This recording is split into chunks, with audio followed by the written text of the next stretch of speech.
నిన్ను కొనియాడెదన్, ఆత్మతో నిన్ను ఆరాధింతున్, నిత్యము నిన్ను కొనియాడెదన్.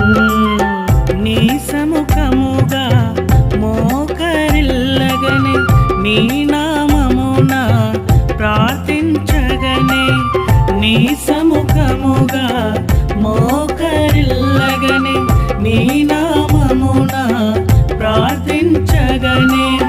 నీ హస్తమును చాపితివి, నా మనవులను తీర్చితివి. నీ హస్తమును చాపితివి, నా మనవులను తీర్చితివి.